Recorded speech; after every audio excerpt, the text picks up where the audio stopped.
Ready to dive deep. I love it when you send over such fascinating stuff. And this change your life text is definitely, well, it's got me thinking. We're talking mental and physical fitness, and then we jump to the subconscious mind, and then bam, accelerated learning. What is going on here? Well, it's interesting actually. The text really emphasizes how everything's connected. It's like it's not just about meditating to happiness or hitting the gym to feel good. It's more about seeing that your mental and physical and spiritual selves, they're all linked. So a holistic approach to self-improvement. I Yeah. like it. Yeah, exactly. And they highlight this thing they call the tempo of the body. The idea is that physical health through things like diet and exercise, that's really the foundation for everything else. If your body's in sync, everything else can kind of fall into place. Makes sense. Hard to work on personal growth when you're exhausted or just not feeling it physically. Right. But then they say that modern life might be messing with this natural tempo, particularly for kids. What's that all about? So the author suggests that because modern life is so fast-paced and there's constant stimulation, it could actually hinder natural development, especially in children. I mean, think about it. We've got rising rates of ADD and ADHD. Is it possible that we're creating an environment where it's tougher for young minds to find their rhythm? That's a really interesting point. And it makes me think about how the text talks about hacking your learning with things like subliminal learning. I Yeah. have to admit, I'm a little skeptical about that. Does that stuff actually work? Well, subliminal learning is basically using things like music and repetition and relaxation techniques to tap into the subconscious mind. Hmm. They're not saying it's some magic solution or anything, but they suggest that it can be really useful, especially in our world today. Everything's so fast-paced and there's so much information coming at us all the time. So maybe it's less about like implanting knowledge while you sleep more, about making learning more efficient. Exactly. But here's where it gets really interesting. The author says that some of these accelerated learning programs are missing a crucial piece. They're forgetting about the body. They're focusing so much on mental techniques that they're neglecting the role of physical activity in learning. Wait, so you're saying exercise can boost your brain power? Absolutely. And the text uses some strong language here, suggesting that ignoring the body in these programs could actually lead to some pretty serious setbacks. It's like trying to build a house without a foundation. You might make a little progress, but it's not going to be sustainable. So even when we're talking about something as mental as learning, we can't ignore the physical aspect. That's exactly right. And this kind of leads us to another fascinating concept in the text, the power of the subconscious mind. It's almost like there's this hidden operating system running in the background, influencing our behavior and beliefs without us even realizing it.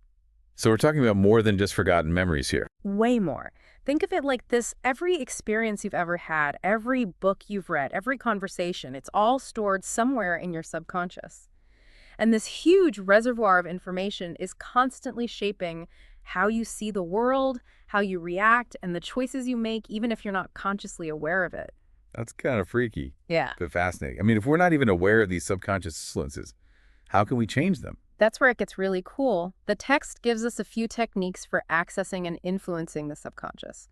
We're talking meditation-guided relaxation, even something as simple as revisiting childhood memories. Revisiting childhood memories, how does that help with the subconscious? It's about getting to those deeper layers of the mind. Where a lot of our early programming and emotional conditioning happens.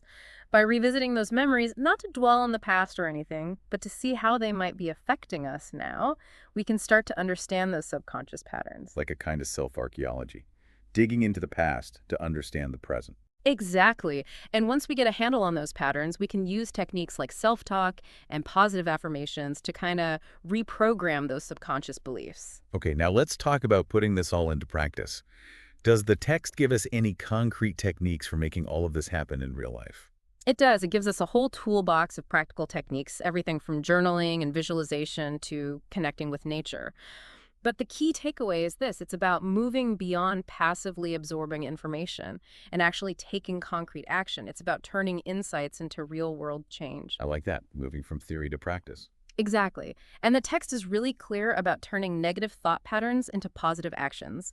It's not about suppressing those negative thoughts, but about acknowledging them, understanding where they come from, and then choosing to replace them with more empowering beliefs. So it's not just thinking positive thoughts, it's taking steps to make those thoughts reality. Precisely. Yeah. And one of the most powerful tools for bridging that gap between thought and action, the text says, is communication, especially in our relationships. Relationships, how do those fit into all of this? The author argues that personal growth and healthy relationships, they're deeply connected. It's not just about becoming a better individual, it's about building stronger, more supportive connections with the people around us. Okay, so self-improvement isn't a solo mission. Not at all. In fact, the text suggests that working on ourselves can inspire those around us, especially our partners, to do the same. It's like a ripple effect. Yeah, I love that. Positive change spreading outward. And speaking of influences, the source dives into this fascinating idea called suggestology. It explores how suggestions, both from outside sources and from ourselves, can actually shape our beliefs and behaviors. So we're talking about more than just subliminal messages in ads here. Right. Suggestology goes deeper. It looks at how suggestions work in all areas of our lives. Think about the news you consume, the conversations you have, even the self-talk you engage in. It's all a form of suggestion, and it can have a huge impact on your subconscious mind. So you're saying we're constantly being bombarded with suggestions and they're shaping our reality whether we're aware of it or not. That's a little unsettling. Yeah. But the text doesn't just focus on these external influences, right? Exactly. It also highlights how important it is to trust our own inner guidance system, our intuition or instincts, that gut feeling that tells us when something is right or wrong for us. So it's about finding a balance between external influences and our own inner compass. Precisely. It's recognizing that we're not just passively taking in suggestions, but actively shaping our own beliefs and actions. Now, before we get too far ahead, I think it would be helpful to look at some of the specific techniques that text suggests for improving our mental, physical, and spiritual states. Absolutely. Let's dive into those and see how they play out in real-world situations. So we were talking about the power of the subconscious and all the different ways it can be influenced. But how do we actually start to shift those subconscious patterns?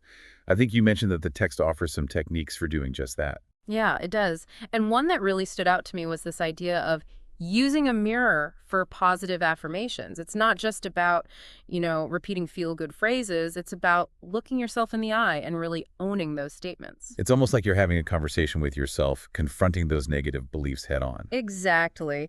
The text suggests that this can help those affirmations really sink in and feel more real. And they tie this idea of self-talk to a bigger concept they call reform. Reform. What exactly does that mean in this context? Well, it's about taking responsibility for our own personal development, actively working to improve our mental, physical, and spiritual well-being. It's about aligning our actions with our thoughts. So let's talk more action. Yeah, precisely. And the text suggests a whole bunch of actions we can take, everything from journaling and visualization to something as simple as connecting with nature. Journaling has always been helpful for me, a way to process emotions and just get my thoughts straight. But I've never really tried visualization. Is it really as effective as some people claim? The text seems to think so. It encourages us to create a vivid mental picture of our goals and then focus on that image like it's already a reality. It's like mental rehearsal, training your mind to believe it's possible. I've heard athletes talk about visualization, I guess, to improve their performance. What about connecting with nature? How does that fit in? The text suggests that spending time in nature can be really powerful, like even just taking a walk in the park or being present in a garden can restore balance and reduce stress. It's about tapping into a different rhythm, one that's more in tune with our natural state. I can definitely relate to that. Being outdoors always helps me feel more grounded and centered. Like nature has this way of quieting all the mental noise. The text also mentions some more unconventional techniques like self-hypnosis. To be honest, I'm a little skeptical about that. Does the source talk about any common misconceptions or concerns about using this technique? It does. It makes it very clear that self-hypnosis is not about mind control or someone else putting you in a trance. It's about creating a state of deep relaxation and then using suggestions to influence the subconscious mind. The text suggests that it can be a really helpful tool for overcoming fears, breaking bad habits, and improving overall well-being. I've heard of people using hypnosis for things like quitting smoking or losing weight. But I always wondered if it was really effective or just a placebo effect. The text doesn't dive into the science behind hypnosis, but it does touch on the power of belief and expectation in shaping our reality. So even if we don't totally understand how it works, if we believe it can help us, it might actually have a positive effect. That seems to be what they're saying. And it's not just about traditional techniques like hypnosis or affirmations. The text even mentions using technology for self-improvement, things like biofeedback and neurofeedback. Wow, so like hacking our own brains. That's kind of Yeah. wild. The idea of using technology for self-improvement is definitely intriguing. But it does raise some ethical questions. Does the source talk about any potential downsides or risks? Yeah, it does. The text is cautious but also optimistic about the potential of technology to enhance our mental and physical abilities. But it stresses the importance of using these technologies responsibly and ethically.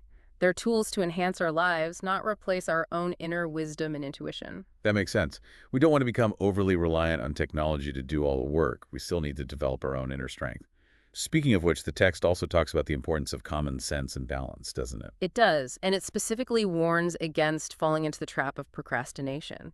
It's easy to get excited about all these new ideas and techniques, but without action, it's all just mental gymnastics. The text encourages us to set realistic goals, break them down into manageable steps, and then take action consistently, even when we don't feel like it. So it's about finding a balance between being ambitious and practical, dreaming big, but also taking those concrete steps to make it happen. Exactly, and it reminds us that self-development is an ongoing journey. There's no finish line.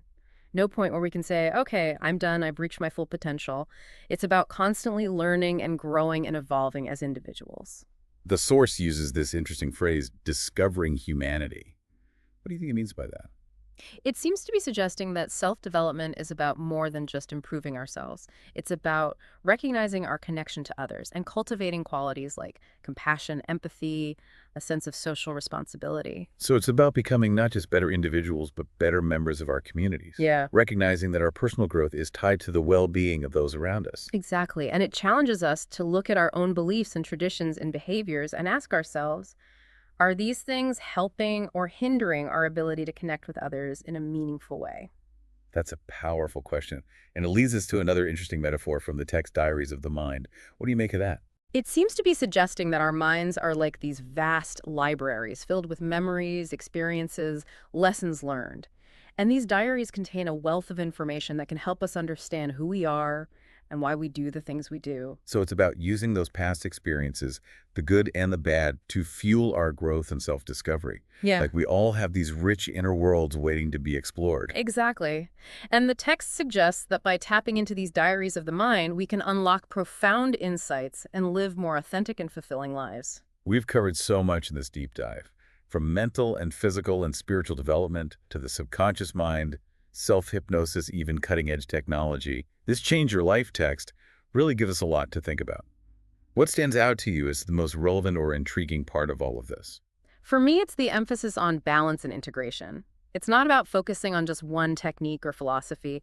We're finding a holistic approach that addresses all our needs, mental, physical, and spiritual. It's a great point. It's like we're all these complex beings, and true self-improvement requires a complex approach. Exactly. And the sauce reminds us that this journey isn't a straight line. It's more like a dance between pushing ourselves and allowing for rest. So it's not about reaching some perfect state of being. It's more about embracing the journey of growth and change. Yeah, exactly. And what I find really empowering about this text is that it gives us so many different tools and techniques to help us on that journey. So it's like we've been handed this toolbox full of everything from traditional practices like meditation to more unconventional methods like self-hypnosis and biofeedback.